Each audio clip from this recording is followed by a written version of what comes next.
20 million? You don't make me laugh. My brother's voice slithered with venom, echoing off the stairwell walls. He leaned casually against the banister, eyes glinting with mockery, like every success of mine was an insult carved into his pride. Hi everyone, my name is Claire Monroe, I'm 32. And if you think money can buy respect from the people who raised you, let me be your warning. Success doesn't silence envy, it fuels it.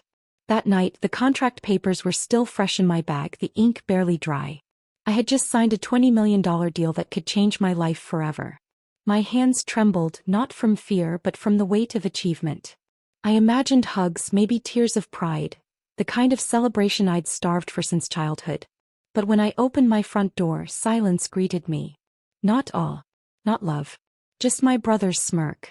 He took one step toward me. You'll never be better than me. You just bought your own fall. And before I could respond, his hand was on my shoulder, cold and ruthless.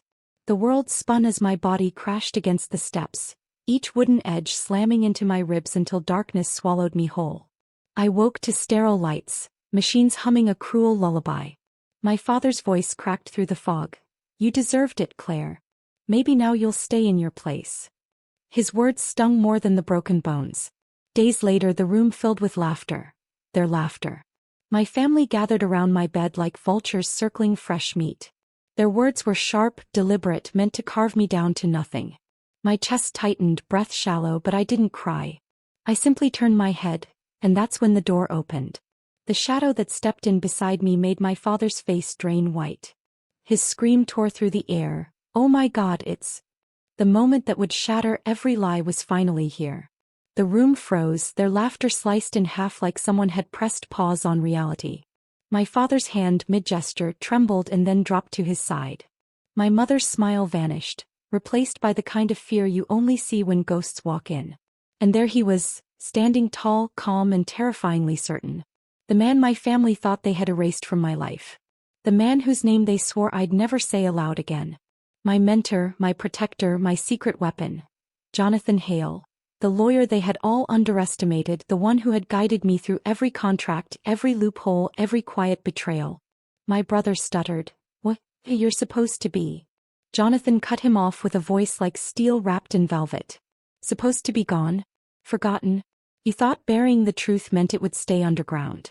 But Claire doesn't bury. She rises. The tension pressed against my skin. The heart monitor betrayed me, spiking with every word. My family's faces flickered between denial and dread, a silent admission that they knew exactly what was about to unfold. I remembered every sacrifice, the nights I went without food so I could save for my degree, the jobs they mocked, the endless taunts of being the useless one. And now here I was, with a contract worth $20 million in my bag, broken bones in my body, and a fortress of proof Jonathan had collected for years.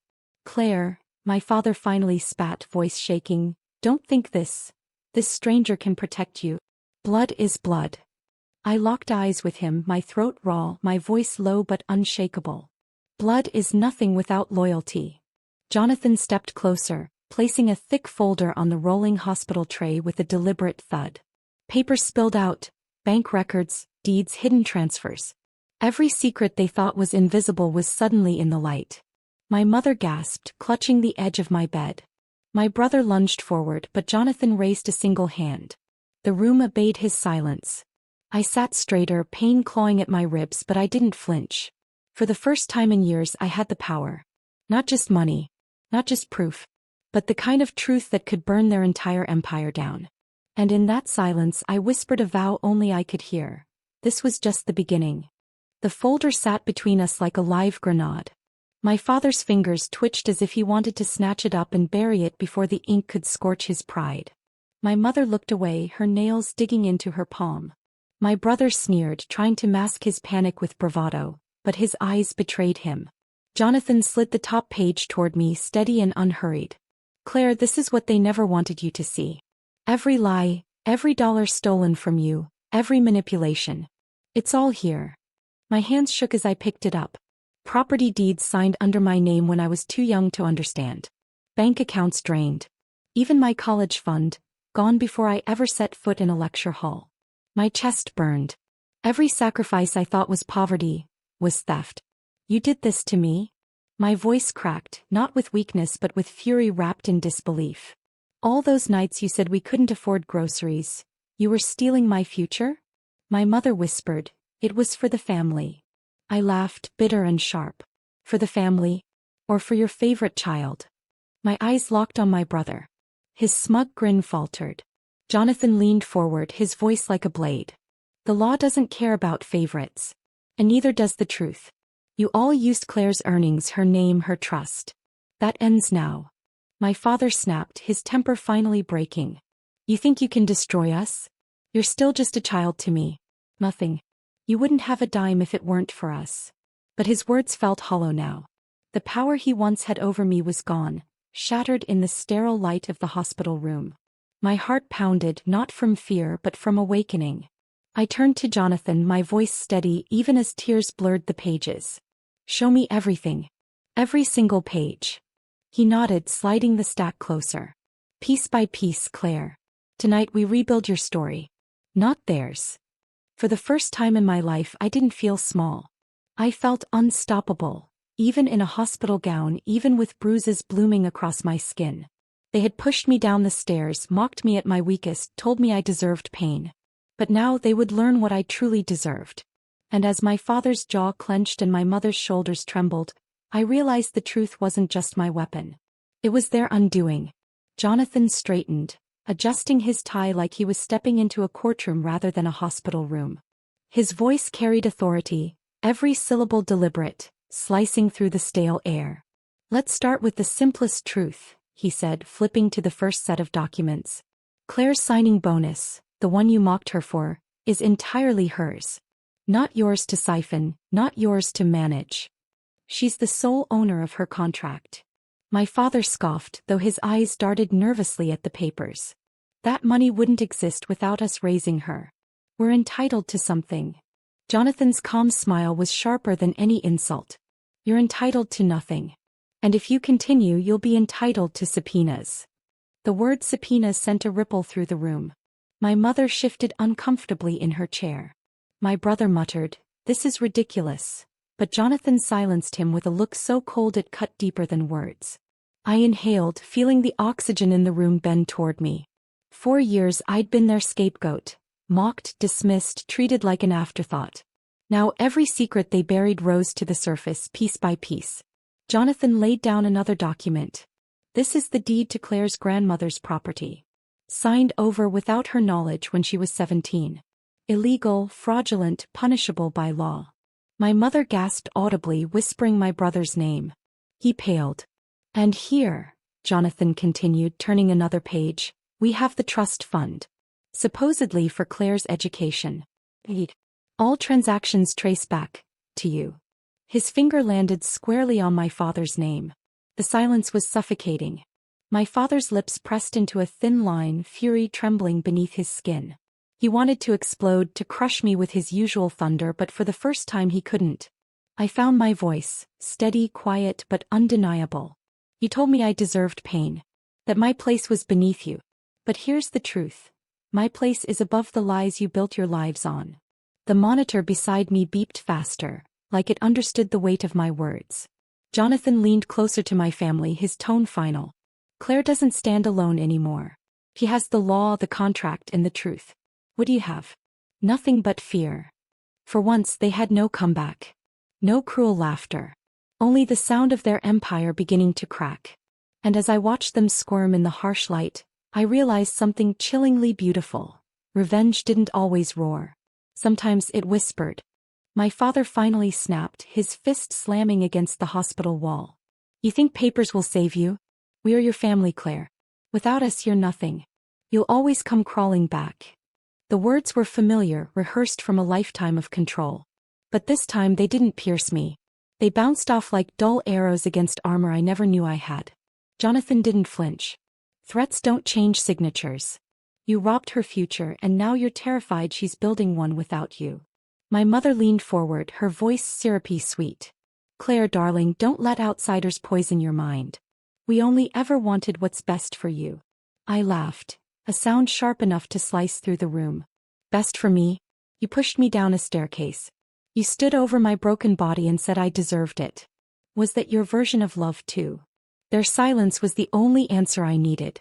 My brother stepped closer, jaw tight, his voice dripping with menace. You think one contract makes you powerful? I'll make sure you lose it all. I'll ruin your name before you even step back into the world. But Jonathan was ready. He pulled out another file, my brother's debts. Gambling slips, unpaid loans, texts threatening collection. He slid them across the tray like a dealer stacking cards. If you want to play ruin, we'll play ruin. But you'll lose faster. The color drained from my brother's face.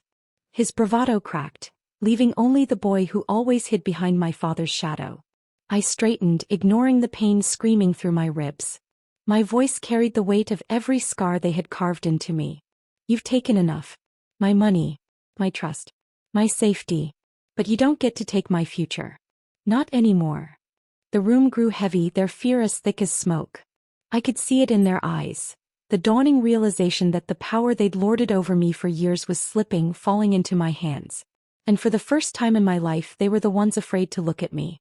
The air turned suffocating, thick with the kind of silence that only follows when masks start to crack. My father's face reddened, but his voice came out quieter now, a desperate hiss. You wouldn't dare take us down. We're your blood. I tilted my head, studying him like a stranger. Blood doesn't excuse betrayal. It amplifies it. Jonathan opened another folder, emails printed in neat rows. Here's your proof. Fraudulent transfers from Claire's contract deposit, funneled into offshore accounts before she even signed the papers. Your names are all over it. Judges love paper trails. My mother gasped, her hand flying to her mouth. My brother cursed under his breath, pacing like a caged animal. I leaned forward, ignoring the stab of pain in my side. You always said I was weak. That I wouldn't survive without you. But look at you now, trembling because the truth finally has teeth. My brother tried again, his tone shifting, softer, almost pleading. Claire, you can't do this. We're family. Don't drag us into court. We'll fix it. We'll make it right. It almost sounded convincing, the kind of apology I'd begged for my entire life. But I caught the flicker in his eyes, the calculation, the lie waiting to strike once I lowered my guard. I smiled, not kindly but cold. You taught me manipulation. Thank you for the lesson. But I'm better at it now. Jonathan placed the final envelope on the table. Photographs. My father at secret meetings, my brother exchanging cash with men in shadows, my mother signing documents she swore she'd never seen. Evidence stacked higher than their excuses. Their faces fell. Their empire was dust before it even hit the courtroom. I reclined against the pillows, exhaustion and triumph warring in my chest. For once, I don't have to shout to be heard. The truth will do the screaming for me. And in that moment I realized revenge wasn't fire or fury. It was quiet, precise, beautiful. My father's composure finally shattered. He lunged toward the tray of evidence, desperation twisting his face into something almost unrecognizable. Jonathan moved first, sliding the files safely out of reach. The thud of his chair echoed like a gavel striking, final, unarguable. You don't understand, my father roared, voice cracking. If this goes to court, everything we built, gone. The house, the business, the name. You'll destroy us all. I held his gaze, my voice steady as ice. You destroyed yourselves the day you decided I was expendable. My mother crumpled, her tears falling fast, but even they felt hollow. She reached for my hand, but I pulled back. Her touch had always been conditional, warm only when I was useful, cold when I wasn't. Claire, please, if you love us. I cut her off. Love doesn't mean letting you bury me alive. Not anymore. My brother's face darkened, fists clenching. Fine. Do it. Drag us down. But don't think the world will believe you over us. We'll paint you as bitter, greedy, ungrateful. Jonathan calmly pulled out a small recorder, pressing play. Their voices filled the room. Recordings from earlier, mocking me, admitting to theft, my father's cruel line, "You deserved it." The color drained from their faces. There was their own words, undeniable, irreversible. I leaned forward despite the ache in my body, every word deliberate. For years you tried to convince me I was powerless. But you handed me the weapon yourselves. Your arrogance wrote your downfall. The room trembled with silence. My father slumped back into his chair, beaten not by fists but by truth. My mother's sobs turned into quiet rocking, as if she could cradle herself against the collapse. My brother stared at the floor, jaw trembling, his mask finally stripped away. I exhaled slowly, letting the weight of the moment settle. I wasn't the broken girl at the bottom of the stairs anymore. I was the woman standing above their ruin. And the best part? They knew it too. The weight of years pressed against the sterile hospital walls, yet for the first time it didn't crush me, it freed me. My family sat broken before me, stripped of their power, their pride dissolving in silence. Jonathan closed the files, his voice calm. Claire, everything is in motion. By tomorrow, injunctions will be filed. Their accounts frozen. Their deeds reversed. The law will do what love never did, protect you. I let his words sink in, each one a balm over wounds that had festered too long. My father lifted his head, eyes hollow. Claire, please. Don't do this. We're family. Blood is forever. I met his gaze, steady and unflinching. You're right. Blood is forever. So are scars. My mother whimpered, clutching her rosary, whispering prayers too late to matter. My brother leaned forward, desperate. Just tell him to stop. Don't let this happen. You'll regret it. I shook my head, my voice steady, final. No. What I'll regret is if I let you hurt me again. This isn't revenge. This is balance. Jonathan stood beside me, silent but unwavering, as if the very air had shifted. And in that stillness I realized I didn't need their apology. I didn't need their approval. I only needed the truth in myself. I exhaled, letting the years of pain leave with my breath. My body still ached, but my spirit no longer did. I looked at them one last time, their empire collapsing not with fire but with silence, with law, with truth. Goodbye, I whispered, a word that tasted like freedom. And as Jonathan guided me out of that room, the monitor's steady beeping behind me was the only sound marking the end of a war I had already won.